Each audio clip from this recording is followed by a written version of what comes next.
How do you talk to yourself?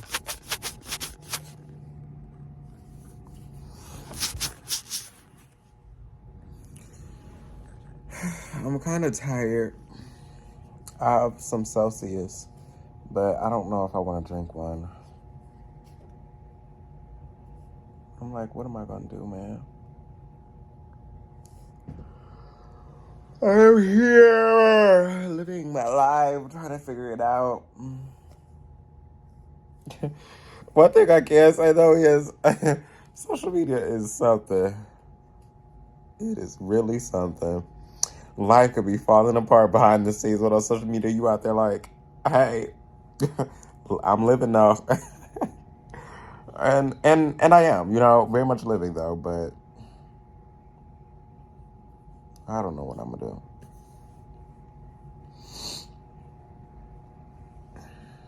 I was sitting outside my grandma's house, and I was literally staring at the house. Like I was in the middle of having a conversation, and I just zoned out and was staring at the house.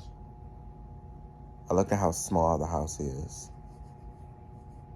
The entire upstairs was an attic and got converted into a bedroom. But an attic into a bedroom means the ceiling is low, like it's an attic that was converted into a bedroom. And for small people, maybe so, but I'm not a small person. Though I'm 5'6", okay, I'm still not a small. No, I'm not 5'6" no more. I'm like 5'7", 5'8". But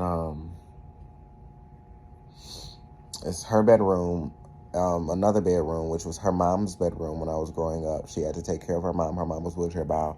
My granny.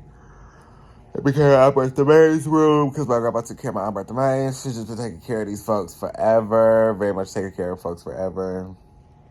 And what you call it? I was standing at the house.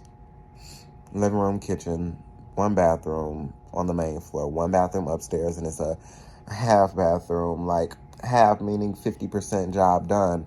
Can't take a shower without it leaking in her bedroom. I mean, there's no shower. Can't take a bath without it leaking in her room. Then basement is finished. It's supposed to be a bathroom down there, but it's some makeshift stuff going on.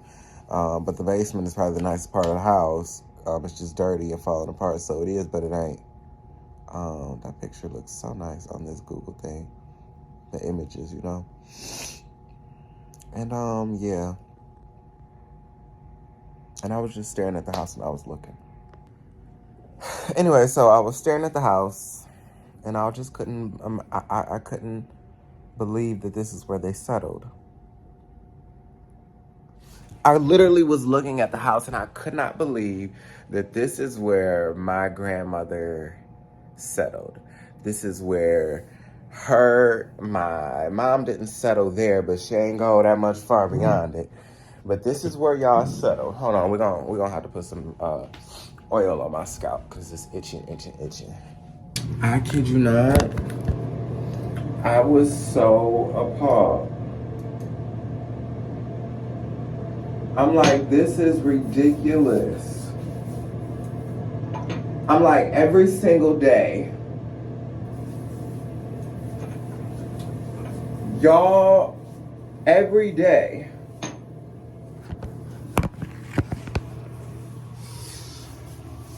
you were pulling up at this house thinking you were doing something. Like, this is where you peaked. And my grandma used to go out to the suburbs and all that good, great stuff. She's a nurse.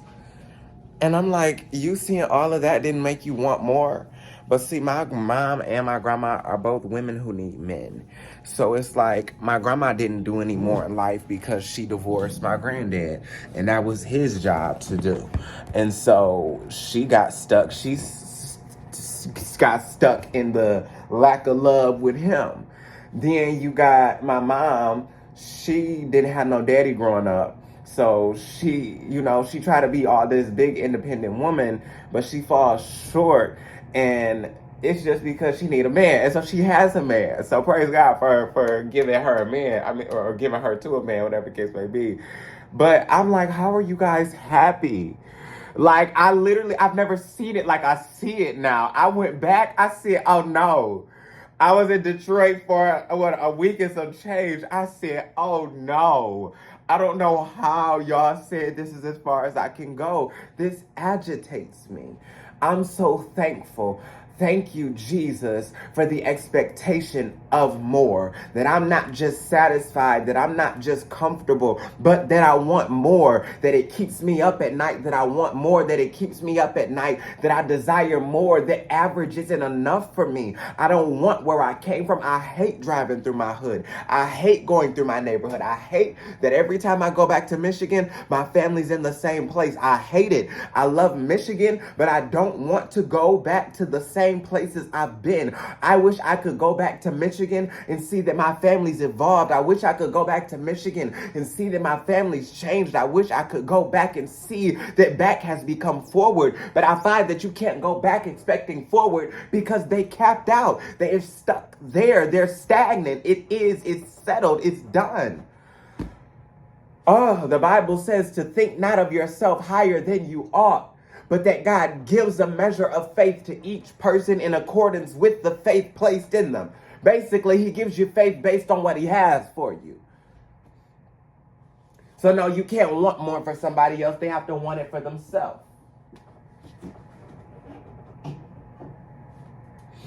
They have to want it for themselves. Shout out to Celsius. I love my Arctic Vibe. I kid you not. Let's see if it'll do it. If it'll focus on it. I love Celsius and I love Arctic Vibe. It's my favorite one.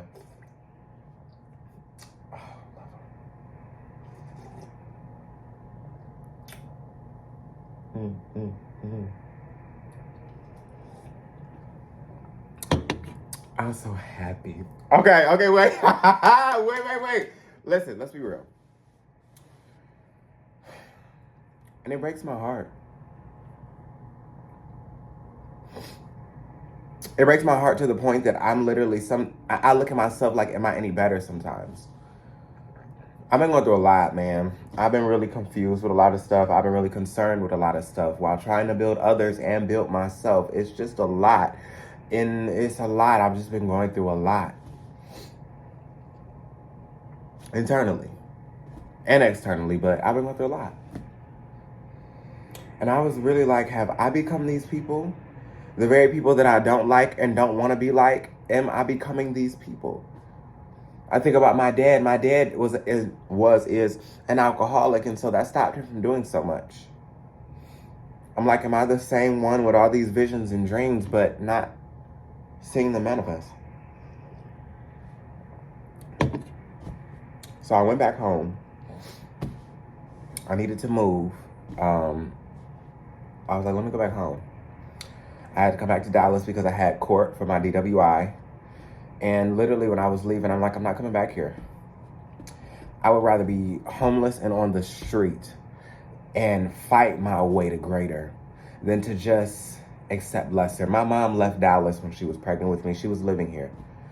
She ended up going back home because she was scared. She didn't know how she was going to do it. My godparents who let me stay with them here, they were like, that was her only friend here, okay? So let me break it down. They were not my godparents from birth because we were in Michigan, but had we been here, they would have been my godparents because that was my mom's only friend here. And they would have grown, blah, blah, blah, blah, all of that good stuff, right? They were going to be there for her as well. They're like, listen, my godfather and my godmother were like, we got you. You don't have to go back. My mom was like, I'm scared. She went back home, and it was the worst decision that she ever made because it changed the trajectory of her life. It's nothing wrong with going back if you're not going to get stuck in the going back. My mom went back and got stuck because when life comes at you, it is hard to persevere. We say all the time that for we glory in every tribulation, knowing that tribulation produces perseverance, perseverance, character, and character, hope. Do you realize how hard it is to go from tribulation to perseverance? Perseverance to character, and character to hope. Hope deferred makes the heart sick. So for me to even have hope at the end of all of this is a strength in itself. But it's like, it's hard to keep on going. My mom went back. She started dealing with my dad and started dealing with all these problems and her own issues and issues with family. And it just was a lot of chaos, internal issues, self-hatred. Then she had a weird relationship with God because she thought God was punishing her for having me out of wedlock. It was just so much going on, and that prevented her from moving forward. And so women, in my opinion, no shade to the ladies, they have this grace because they're women. You know, women aren't expected to go out there and become all these great things. And again, I understand everyone's household has different expectations and stuff like that, and this isn't anything like that. But biblically, men are the providers. He who finds a wife finds a good thing. The woman is found; she's supposed to be taken care of, live lavish, ain't have to worry about nothing, just take care of the home. So it's like, you know, my mom, she has that grace where it's supposed to be a man, okay? My stepdad. And it's like, that's great, but you know what I'm saying? Everyone's just created differently. And I look at how could y'all have capped out here? My stepdad came to me asking about, brought me this business idea that he wants to do. And I gave him my pointers. I gave him some tips and all that good, great stuff. One thing I said was to put education first. You should always be learning. I look at them now, I say, oh my goodness, there's no reason y'all shouldn't be making more money at this age because you should have learned more stuff by this age that you could profit off of. Keep on learning. Keep on go to classes. Go to conferences. Go to summits. Learn, network, expose yourself. Put your name out there. Grow. Be hungry. Be determined. Be ambitious. All of that stuff. And I'm just like, how did y'all settle here? What y'all don't know is I'm looking out at I'm looking out. Because every time I look, I see possibility in everything. Even driving back home in Detroit when I was downtown, I'm seeing possibility. That possibility makes me hungry. It makes me hungry to want more out of life. And so I was like, I literally sat out there. I rode past my dad's house, and they're in the hood. I always say, if you want to know where I'm from, watch BMF. That is literally where I'm from, Southwest Detroit, where it talked about Biscayne, where it talks about Fort Street, all of that. I grew up. My grandma's house was there. I grew up in my grandma's house till we moved to the suburbs when my stepdad got out of prison and married my mom. Then we moved to the suburbs. Me and my mom had lived in Dearborn at one point, which is a suburb in Michigan.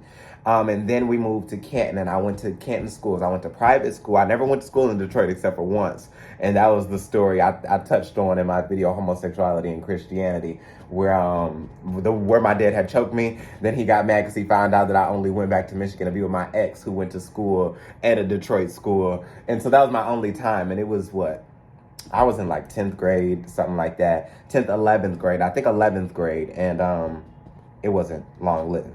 But I never went to school in Detroit. I went to a private school. Then I went to school in the suburbs. Moral of this story is I went past my dad's house and I'm like, oh my gosh, how could you do this every day? And I've listened to my dad talk, having great ideas, wanting more, but never getting to it. And I'm like, what has stopped us? What has stopped us? Because I don't want it to stop me. What prevented y'all? Because I don't want it to prevent me. So I see it on my mom's side. I see the low level thinking. I see the low level of faith. I see the lowness. So I know I know what to be careful and run away from over there. But what stopped my dad? And I can say alcohol. That's probably it, is alcohol. So if I remove alcohol from my life, if I remove negative and low levels of thinking from my life, I should have a plan and plot to success. They say that bad parenting is yet still a direction for good parenting, because at least you know what not to do. And so I'm literally staring at how I get mad going to my grandmother's house like there's nothing fulfilling here. How are y'all happy? How are you comfortable? I say, Grandma, and this has been years on years, even before that I was grown. I was like, when are we moving? When are you moving? Why are you out here? Oh, this is a community. This is just where we live. I don't want to be in no community like this. In the name of, we grew up together.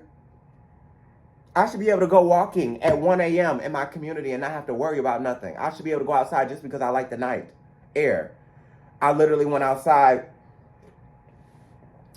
I was telling someone, I'm like, I like to walk at night, actually, but I can't do that around here. I'm like, when I was staying in anywhere else I've stayed, literally, I was staying in Bishop Arts District, which is not far from Oak Cliff when I first moved here to Texas.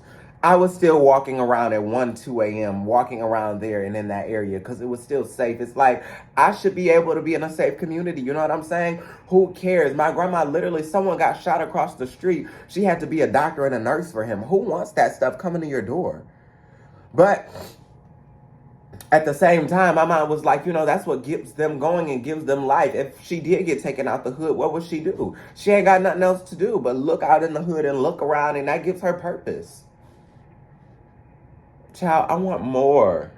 I want more so much that I want more for my family. I want more. I say, Lord, bless me so I can bless others. I want more. When I look out, I want more. I want more. I was talking to my Lyft driver the other day, and she was like, you're a child of God by how you suffer. These are my own words. You're a child of God by how you suffer. We are, and I say that is so true, and people get it confused. Jesus said, we shall suffer as he suffered, being the God of the universe, of all creation, Lord of all creation. He came and humbled himself. As the head, he was still servant leadership.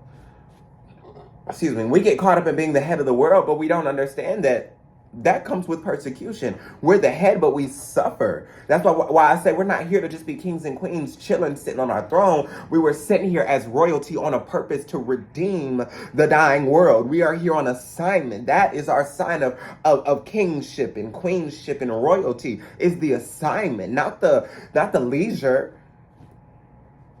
And I say, yeah, you got to go down to go up. But I also say that's not what I want. I'm over here facing a couple decisions. Some are favorable, some are not. Some was staying in Michigan. I said, can't do that. Now I'm like, what we gonna do? And I've got this one and that. And I'm just like, I want more. Talking about lessons of humility and all of this. God wants you to be lower and humble you to lower. Yes, that's true. But God wouldn't give you a strong desire for more and for higher to keep you low. So then it puts me in a place of, okay, what do I have to do to step into the more? And there are times when I'm like, Lord, I just don't know. I can't shake this more pulling, but Lord, I just don't know how to get to it sometimes.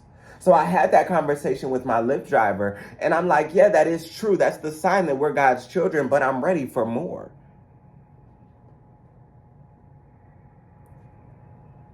And I'm really settling into the fact that no one else is going to want more for you like you want more for yourself.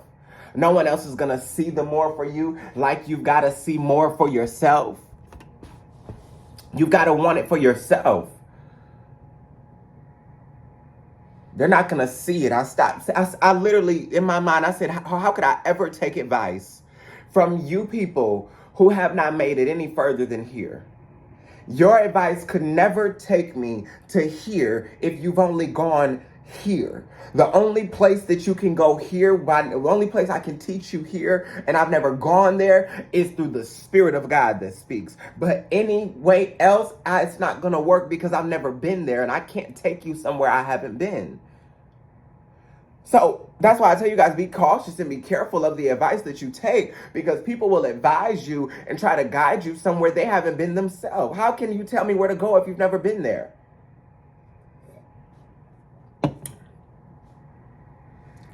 All I know is I'm never giving up. I said literally I would rather be homeless on the street than have to live life like beneath who God called me to be. Tyler Perry was homeless, sleeping in his car. Now he's a billionaire. Before I ever accept the bare minimum, I'm given every single day to go out there and get it. Every single day I have an opportunity to go out there and get it. Man, when I look out here, I see opportunity to go out there and get it. That I can be anything, that I can do anything. The Bible says that I can do all things through Christ who strengthens me. So I can walk into the city and I can set the city on fire because I believed I could. I believe I can do anything. I believe it so much that it pushes me into radical situations. I'm radical decisions. decisions, chaotic situations, and uncomfortable positions, but it's because I believe for the more. Do I do everything perfectly? That's not what I'm saying. Do I have it all figured out? I would never get on here and lie like that. What I do know is that I desire greater. And not only do I desire greater, I really believe that I can have it. I really believe that it's mine. Greater is he in me than he that is in the world. Goodness and mercy shall follow you all the days of your life, and I shall dwell in the house of the Lord forever. I know greatness is my portion, and I'm willing to get it. I'm not willing to miss it. I'm not giving up. I don't know how I'm going to get there. I don't know when I'm going to get there, but I know I am because I believe it. And my Bible told me that if I believed that this mountain could be moved from here to there, that it would be moved if I just set my faith on it. My Bible told me that if I believed it and prayed for it, it would be done based off my faith. The Bible said that Abraham believed and it was counted to him as righteousness. God says if you just believe it, you can have it. You can have it. You can have it. And I believe it. So it's hard for me to accept what's beneath me. It's hard for me to just settle. No, I don't have it figured out. I can't say that enough. But I have this feeling that says there's more. And I would rather chase after that still small voice that is whispering more than settle for the lesser. Have you not suffered enough? The Bible said that after you've suffered a while, he will establish you, he will settle you, he will make you perfect. Have you not suffered enough? I said, Lord, I want to suffer for your glory. You said, take up your cross and follow you. And so I'm taking my cross with me as we go, but I'm tired of suffering. I'm tired of suffering. If I've got to suffer, I'll suffer, but I can't feel like I don't have to anymore. I can't help but feel like that. I can't help but feel like God is saying there is abundance waiting on you now.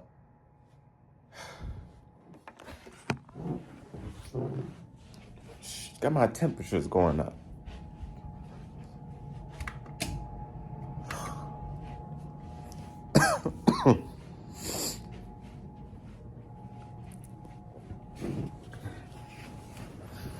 I kid you not. And so it's frustrating. It is so frustrating. And I say, Lord, what do I have to do? And all he keeps saying is, be it. Be it, be it, be it. Be it. No, but be it. That's all he keeps saying. Be it, Robin, be it. Just be it, just be it, just be it. And I'm like, okay.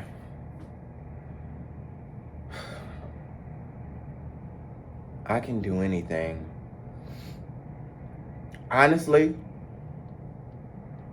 I can become a millionaire in 30 days if I really wanted to. Not even if I really wanted to. If I really put the action behind my confession. I could be. I believe in myself that much. It would take me being a very bold person, and this is why I haven't. It would take me really stepping into this place of boldness. Like, I would really have to be bold. Even in sales, they teach you that in order to get the sales, you've got to be bold. You've got to put yourself out there and be vulnerable enough to hear the no's, but the yeses will compensate for the no's when you do get those yeses. And baby, you'll get a lot of no's, but it only takes one yes. They'll teach you that, like on Shark Tank, you'll get a lot of no's, a lot of no's, a lot of no's. All it takes is for one person to say yes. And what was up here starts to manifest out here. One yes.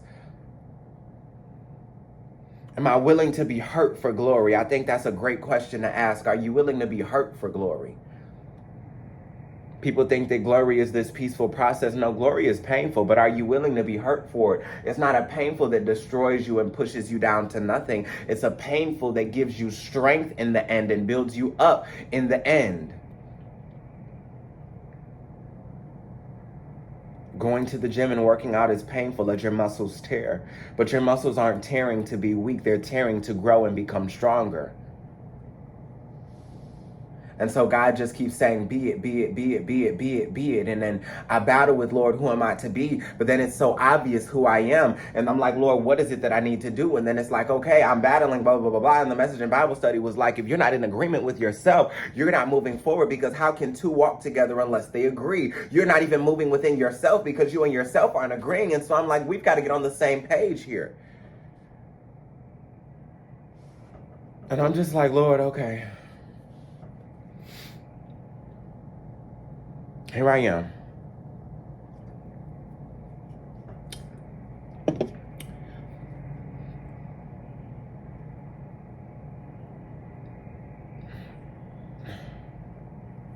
I think my phone. Okay, so we're back. My phone died. That's why I was like, oh my gosh, what's going on here? But yeah. I don't know where I left off because I did not watch. But there's more. I just posted a video on my TikTok talking about how we are limitless and how we can do anything that we put our mind to. And then that's just where I am right now. One of my friends just sent me this TikTok video, and it was talking about you're in the hallway.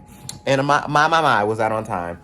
You are in the hallway, and I know I am. I'm in this transition. And I was telling my friend yesterday, I was like, hold on, what's the battery percentage? I probably can't check while we on here, but I was literally talking to my friend, excuse me, and I feel like, see, I'm recording. I would go live right now, but it's like when I'm live, my emotions just hit different, and it prevents me from, I don't know, sometimes, but nevertheless, in the hallway, home skillet biscuits, in the hallway. I am in the hallway. You're in the hallway. We're in the hallway, and we are like on the brink of it. Baby, I see myself in a high rise, my office. This is my vision. I told you, if you can see it, you can have it, and if you believe it, it's yours. Before I started working with Ebony, and if you go on my Instagram, you'll see the project that I did with them, the Ebony Call for Justice. Literally, before I got connected with the people that, you know, ultimately opened that door. God opened the door, but I was staring out into like this open field, and I was in mid-conversation, and they were like, close your eyes. Open them and tell me what you see. And they're like, I don't know what they said. They said, close my eyes. And we were having a conversation about vision and all this good, great stuff, and where we were going to take, and where the company was going. It was church involved with this as well. And so it was a lot. We were just talking about vision. I opened my eyes and I saw this city. And every time in my mind that I see myself standing at the peak of where I want to be, I see myself standing in my office looking out at the city. Looking out. I don't want my office building in a downtown area. I don't. I like Atlantic Station. I like those office buildings they built. I think I know exactly where it's gonna be, but I want to be able to look. I want to buy a bunch of land like outside of the city, but close enough where I can see the stuff clearly, but not be in it. You know what I'm saying? Because it's going to be a lot of land. It's going to be a complex, a business complex.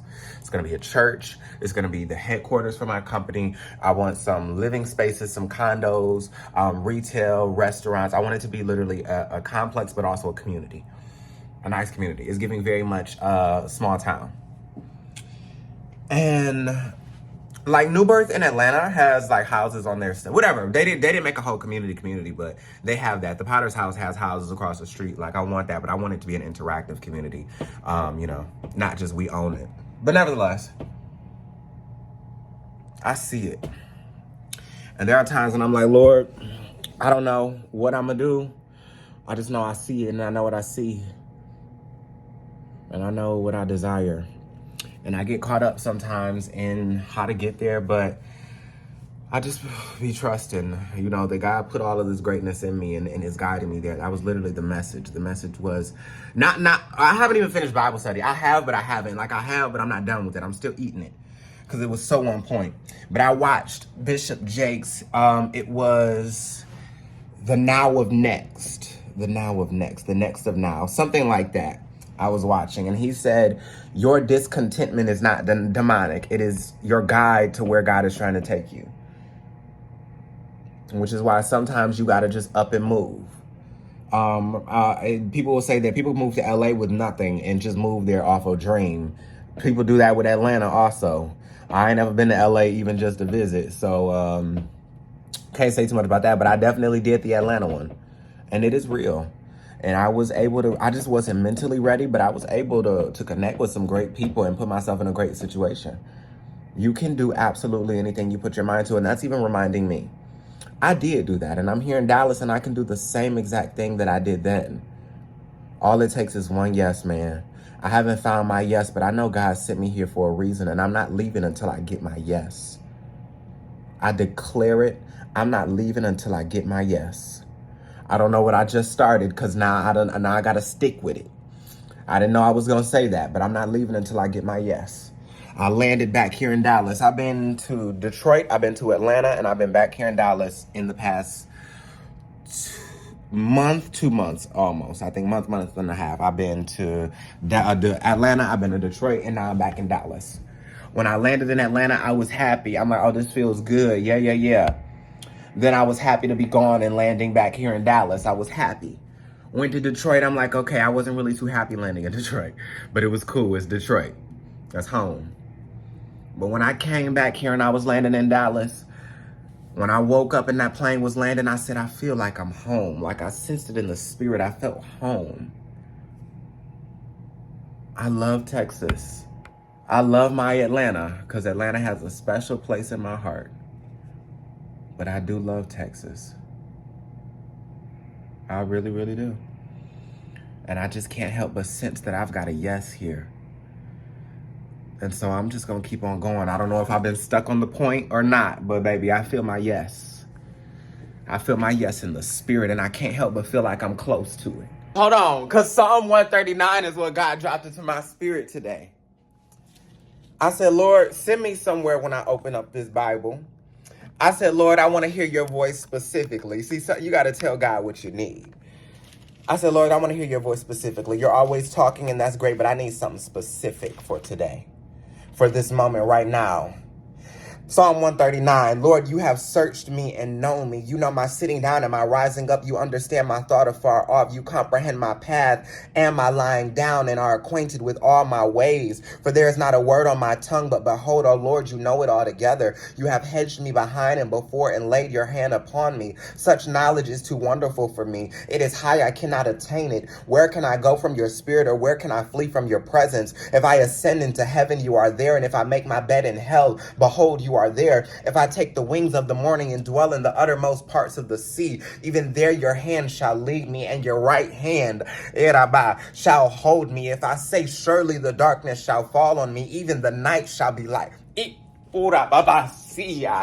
said, even the night shall be light about me. Indeed, the darkness shall not hide from you, but the night shines just as the day does. For the darkness and the light are both alike to you. They're the same. My good and my bad is the same to him. When I get it right and I get it wrong, it's the same to him. So I count myself not to have apprehended, because it really don't matter. There is therefore now no condemnation in Christ Jesus to those who do not walk according to the flesh, but according to the Spirit. Come on, somebody, listen. God says, I was already giving it to you, whether you agreed with it or not, whether you wanted it or not. You didn't ask for it. This was yours from jump. I just had it for you because I love you. Why wouldn't I bless you if I love you? You're my child.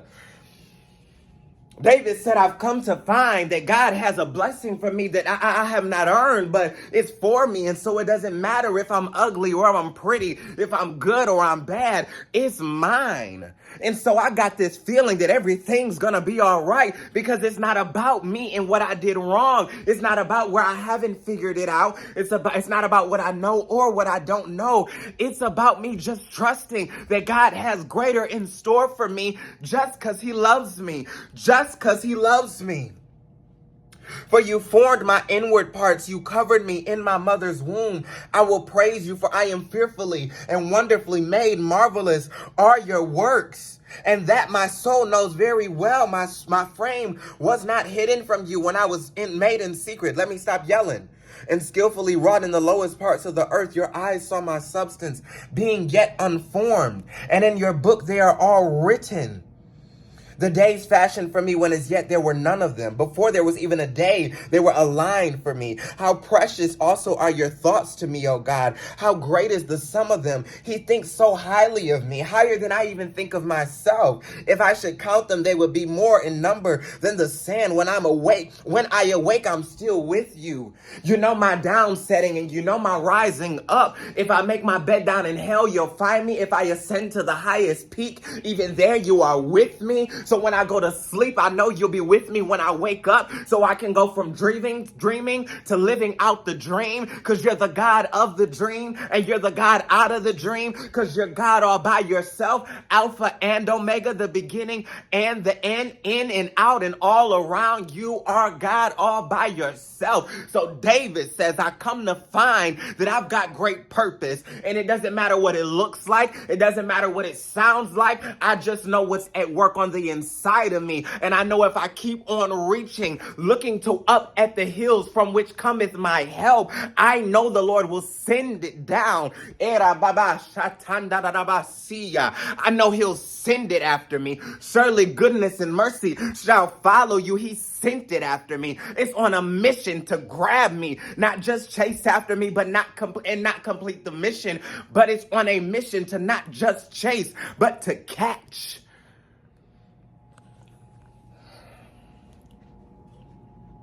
So I can't shake this. That's the part where I rest and say everyone's not created the same. So no, I can't imagine how my family would settle, because I wasn't created to settle. I literally just sent like this 30-minute audio message on Apple. I was breaking down text. I was on fire. I will say I gave it my best, and I prayed, and I tried to send it, and it got deleted. Apple was like, it's too long. So from now on, if I even feel like the audio is about to be long, I'm just do a voice memo. I'm like, at the very least, Apple should have saved it as a voice memo instead of deleting it. That was quality content that's just down the drain. And so, nevertheless, because I know this is probably going to be so random because of all the pauses, but the enemy is after your faith. He wants you to not believe. And so, I believe. I don't know where it's going to get me. I know it's going to all work for my good, and I know in the end it's all going to make sense.